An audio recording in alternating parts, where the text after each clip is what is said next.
Okay, so where is it going? Anyway, so yeah, like it was just this whole tour has been significant because, like I said, I don't draft things.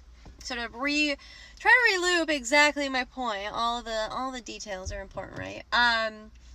So I don't draft things, and like I said, those drafts just appeared one day, and I've ignored them. I just didn't want to deal with them. I was like, because I thought it was interesting. Like I kept like I saw which ones it was. I was like, that's really interesting.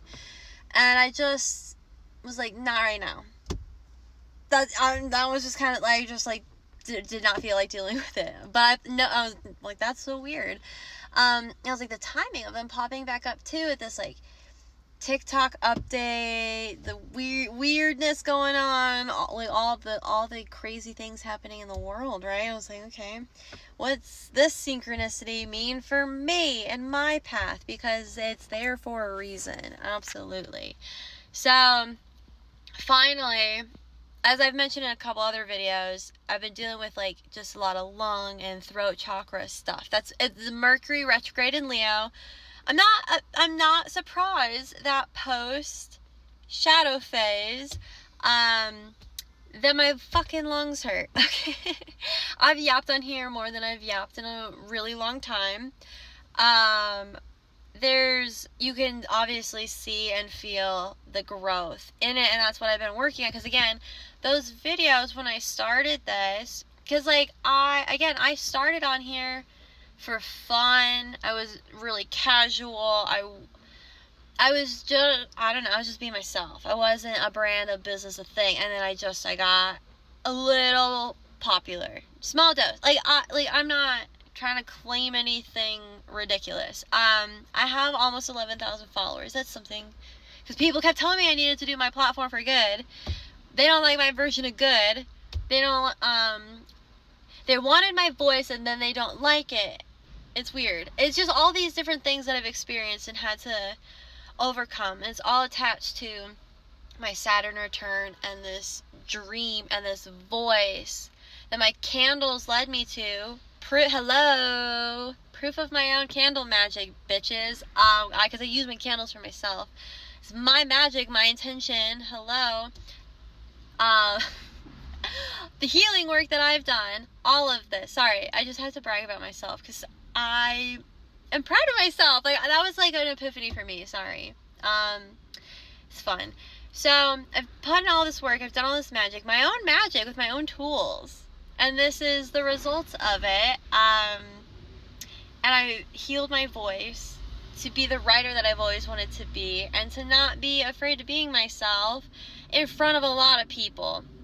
Because I've always been that person that one-on-one was really cool. Not the best in groups ever. And also, because I don't know, it's kind of like, are you cool? Can I demask? And then trying to not mask, which I had been working on before I even ever got on TikTok. I mean, I've always been I love Instagram. I've always been an Instagram girl. In that, like, aesthetic diary vlog, not really a vlog, but a photo album. It's a photo album to me.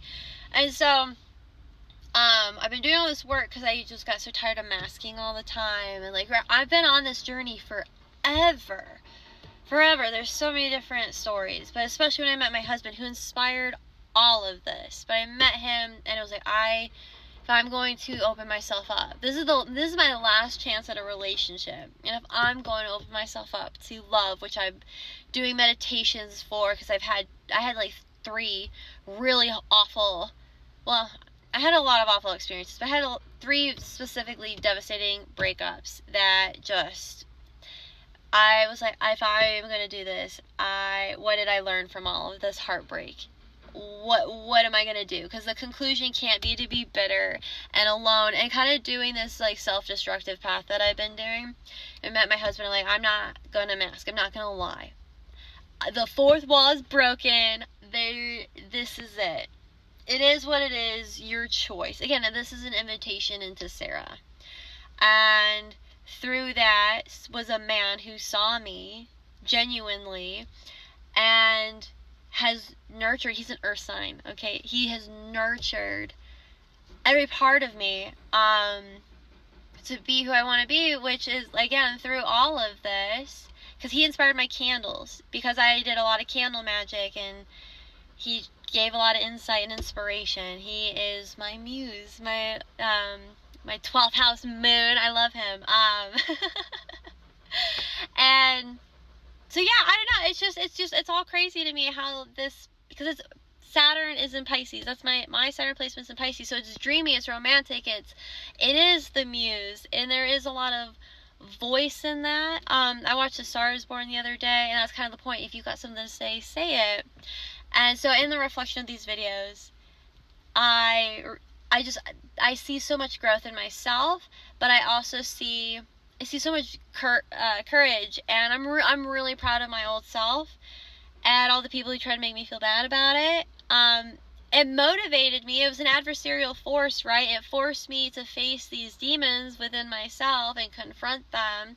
And now look at me at the end of the return, feeling healthier, more confident, refined, and all of the things, but I still am centered within myself, and that is that, like, self-love and that self-trust of, like, okay, this is why I had to experience that, and this is what I learned from it, and I am a better me for it. That's you pulling in your higher self, or embodying your higher self, is grasping this wisdom and integrating it. Because as I'm still defending and speaking my voice, I am expressing it in a much different way, but I'm not questioning it, where I question posting it, I question saying anything. I didn't want to ruffle any feathers. Well, I don't care if I ruffle any feathers anymore. That's been, like, my biggest thing is, I think that's, like, a Leo moon thing.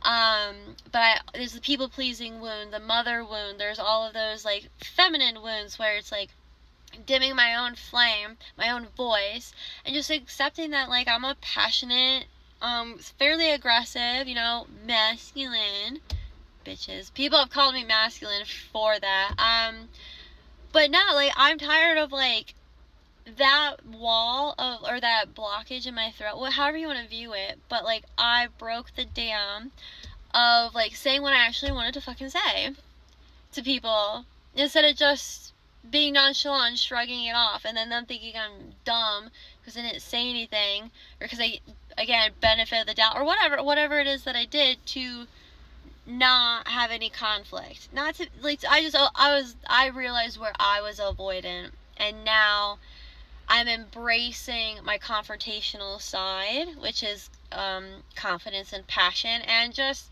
again, I'm fighting for my right to exist, my right to create, my right to dream. And that goes back into the beginning of my other video, where it's like, I really love to create things.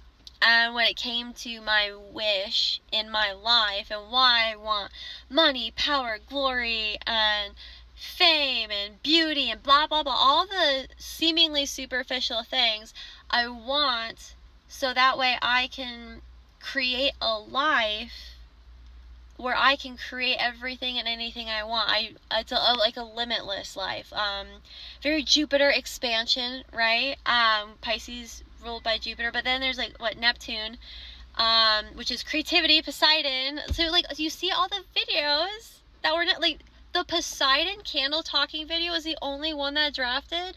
I did at least, like, 50 of those, and the Poseidon one's the only one that stayed. And you want to tell me that there's none